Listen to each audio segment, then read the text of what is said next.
Welcome back to Face the Nation. Congressional Democrats are in a stalemate over spending priorities. Progressives say $3.5 trillion worth of social environmental spending is the top priority. Moderates want to finish up that $1 trillion infrastructure package that has passed the Senate and could get a vote in the House this week. Moderates also say the $3.5 trillion price tag is too steep for the other package and needs to be paid for.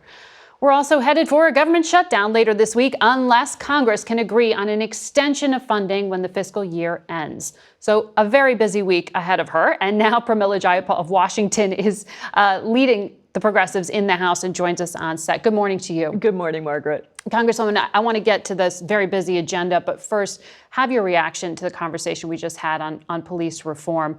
Senator Scott specifically referred to the city of Seattle, right, in your district, as an example of what goes wrong when you cut funding. The city did cut the police budget 18%. Crime did go up. The mayor has asked for more money. But does the senator have a point when he says this just shows it is not time to reduce funding for police? Margaret, I just have to take everyone back to 8 minutes and 46 seconds. That's what we're talking about. The 8 minutes and 46 seconds that led to George Floyd's murder, the chokeholds and everything that have been happening across the country with Breonna Taylor. And the reality is we need real accountability. And I think that Senator Scott was just not willing to admit that he doesn't want real accountability for our law enforcement to treat people humanely, with dignity, and we've got to transform public safety in this country, or we are not going to give Black and brown people a fair shot. And he argued Democrats were the ones to walk away. We're going to check in on that conversation next week again. I want to get onto the business right ahead of you. Democrats control the White House, the Senate, the House, slim majority, as you know. President Biden said to reporters on Friday that he told progressives and moderates who met with him this week that they need to focus less on the number and more on their priorities. Speaker Pelosi said today that it is self-evident this bill will not be $3.5 trillion. Have you agreed to compromise and give up some of your requests? Yeah, you know, what we've said is we are happy to hear what it is that somebody wants to cut. So far, we have not seen any negotiation back from the Senate. And we understand, Margaret, that we've got to get every Democrat on board in the House and the Senate. We don't have the margins to do anything except that. So we've put out our vision. And I think the key thing is not the top line number. It's what is it that you actually want to fund? Mm-hmm. Because if you want childcare, if you want paid leave, if you want to take on climate change, if you want to repair housing in this country, if you want to make sure people have health care, there's going to be a price tag that goes with it. So it will be less than $3.5 trillion, as the speaker suggested? Well, let's talk about what people want, and then let's come to the number from that. It's not just a random number. So if somebody wants less than $3.5 trillion, tell us what you want to cut. Do you want to cut the child care?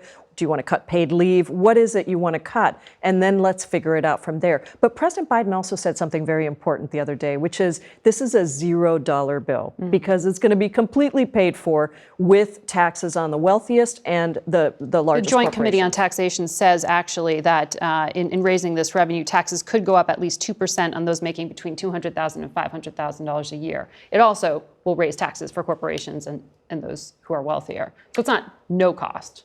Well, what the president has said is people making under $400,000 will not pay more. We will make sure of that in the package that we put together. But we do want people who are making billions through the profits, not reporting their taxes, not being held accountable by the IRS to pay their fair share. That's really all it is. When it comes to the things that you have to prioritize, what about free community college? The president threw that out as an example and mentioned means testing, adjusting for cost of living and things like that. Are you open to that? We're open to whatever negotiation is out there, but on means testing, we saw what happened when we put in tons of barriers in the rental assistance program.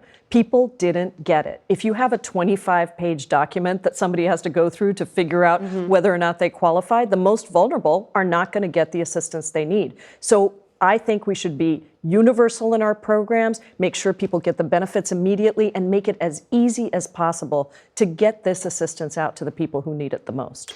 I do want to ask you about immigration. Homeland Security said 4,000 Haitians have been forcibly expelled back to their home country. Others, some of them, will be appearing before a judge. Are you satisfied, though, with how the administration is handling this crisis and the fact that they're keeping the same pandemic-era regulations as the Trump administration? I am not. I think we have a responsibility to be humane and compassionate and create alternatives, pathways for people to be able to get here who are struggling. Sending people back to a country that has been torn apart, where there is no food, no water, no opportunity, is not the way to handle this. So I'm looking for the administration to come out with humane pathways and alternatives in those countries to be able to get people here quickly and to be able to make sure that we are upholding our values as a country. Congresswoman, good luck in the week ahead. We'll be watching the negotiations. Thank you for Margaret. your time today.